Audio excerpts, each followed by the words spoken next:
សួស្តីខ្ញុំសូមបង្ហាញជូននៅរបៀបលុបឯកសារទាំងអស់ចេញពីទូរស័ព្ទដោយមិនបាច់ចូលទៅក្នុង setting erase all content ព្រោះអីដោយសារទូរស័ព្ទនេះគឺ bypass iCloud bypass iCloud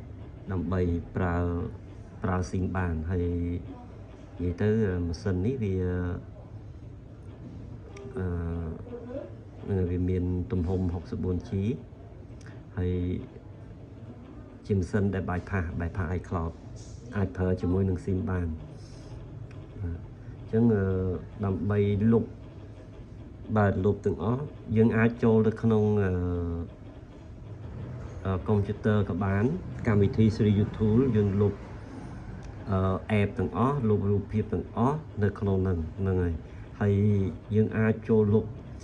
message ក៏បានអីក៏បានប៉ុន្តែនៅក្នុង setting នេះវាមានកន្លែងមួយដែលអាចឲ្យយើងចូលទៅលុបទិន្នន័យដែលមាននៅក្នុងទូរស័ព្ទហ្នឹងបាទដូចនេះអូខេ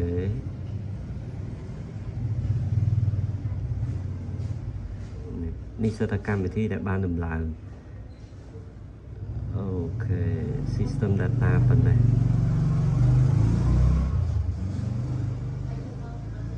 iOS អូខេបើសិននេះbypass ក៏ប៉ុន្តែប្រើ version 16បើឡើងដល់16ហើយគឺយើងឡើងបានធម្មតាអញ្ចឹងយើងអាចលុបកម្មវិធីម្ដងមួយចេះក៏បានយើងចុចពីលើវាអញ្ចឹងទៅហើយយើង remove ហើយចុច delete បាទអញ្ចឹងវាទៅទិន្នន័យនៅក្នុងហ្នឹងគឺវាទៅទាំងអស់ប៉ុន្តែខ្ញុំនឹងធ្វើតាមរបៀបមួយទៀតដោយយើងប្រើកុំព្យូទ័រហ្នឹងហើយយើងលុបនៅលើកុំព្យូទ័រតាមកម្មវិធី 3U Tool បាទអញ្ចឹងខ្ញុំចូលទៅខ្ញុំដោតសិនអូខេនឹងឲ្យត្រាស់វាមួយអូខេបាទអញ្ចឹងចូលរួចហើយបាទនេះទូរស័ព្ទនេះហ្នឹងហើយជាទូទៅយើងមើលឃើញតែinternal storage ដែលវាបង្ហាញតែរូបភាពទេណាតែរូបភាពទេអញ្ចឹងតិចខ្ញុំនឹងចូល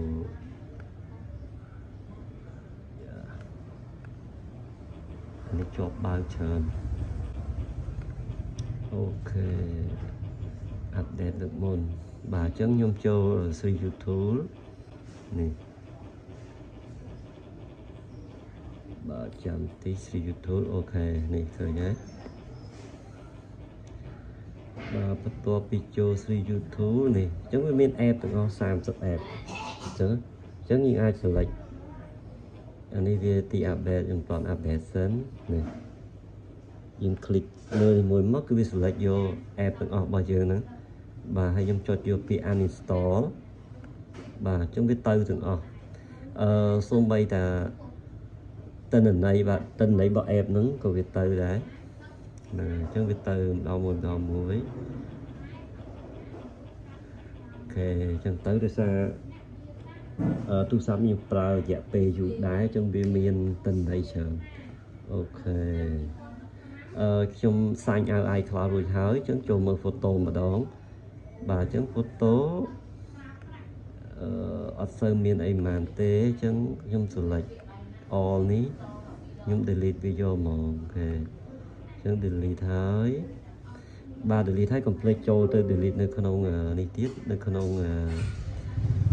ធុងសំរាមវារត់ទៅក្នុងធុងសំរាមទៀតបាទចាំតិចវាយឺតតិច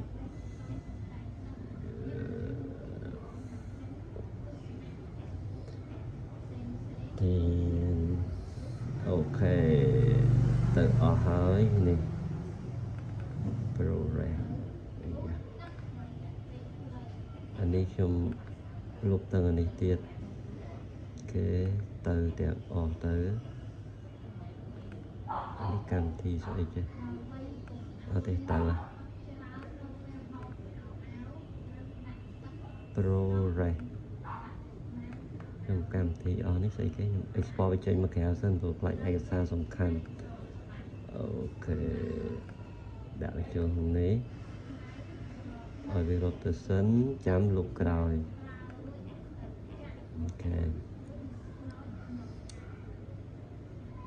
បន្ទាប់មកទៀត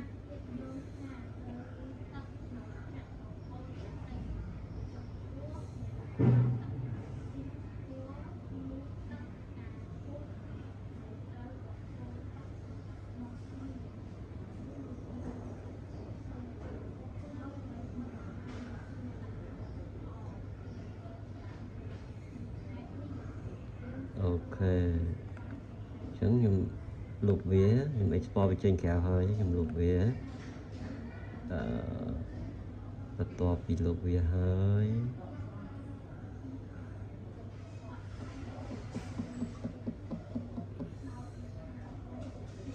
យូប៉ាល់នេះវាយ៉ាងធំ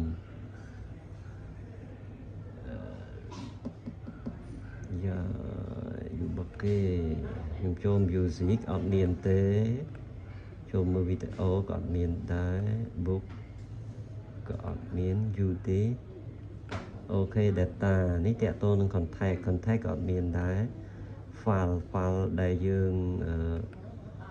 បាញ់ចូលឯហ្នឹងអញ្ចឹងវាអត់មានទេអានេះអូខេអត់មាន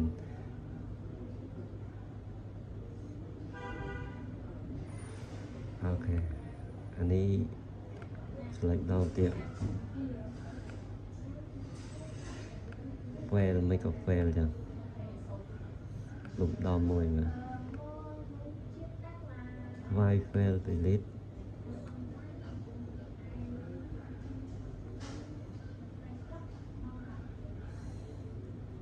iCloud photo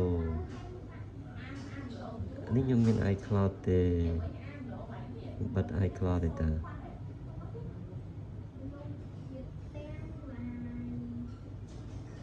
នឹងមាន iCloud ទេ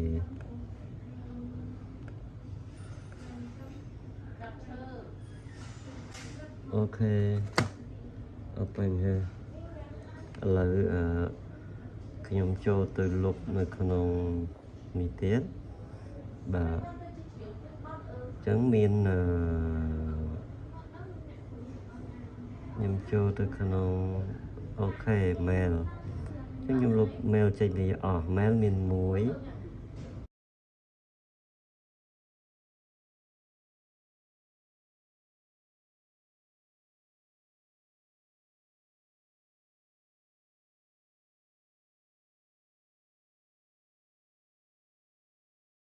ទៅហើយ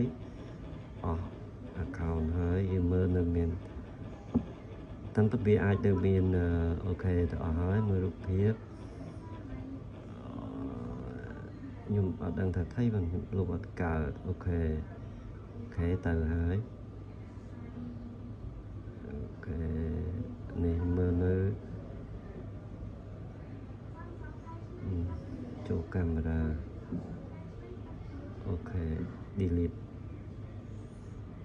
forever ទៅអូខេរូបភាពអស់ហើយចូល note ក៏អស់ដែរ mail នេះអត់មានទេបាទនៅ message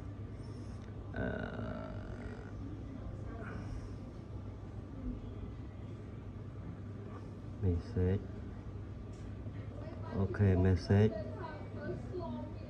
ខ្ញុំ delete ម្ដងមួយបាទ delete ម្ដងមួយទៅមានតែអញ្ចឹងគេ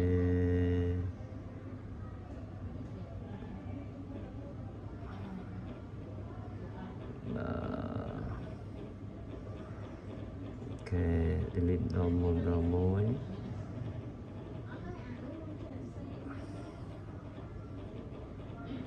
អូខេលើអស់ហើយ ខ្ញុំចូលមកមើលនៅអានេះអត់មានទេអូខេ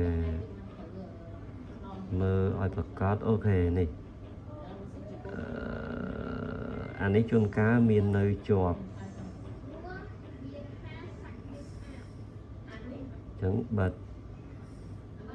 បើហើយយើងត្រូវ clear ទៀតអានេះយើងត្រូវ clear ទៀតនេះ clear អូខេនេះចឹង clear all time បាទដើម្បីឲ្យប្រកាសថាវាទៅអស់ link ហ្នឹងហើយចឹងអស់ហើយខ្ញុំអូខេអស់មានស្អីទៀតដូចជាអស់ហើយខ្ញុំចូល contact មើលសិន0អូ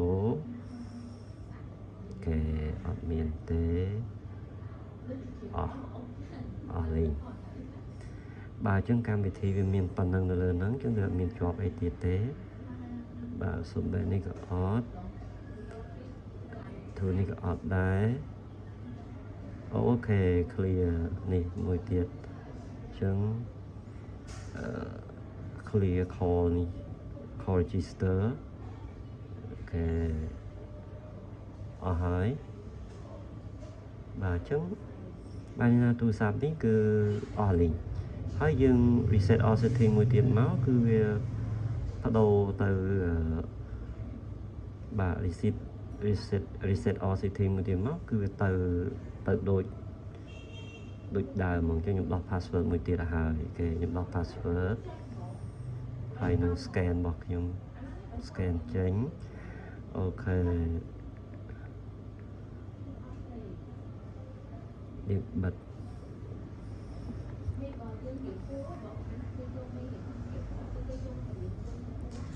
អូខេអស់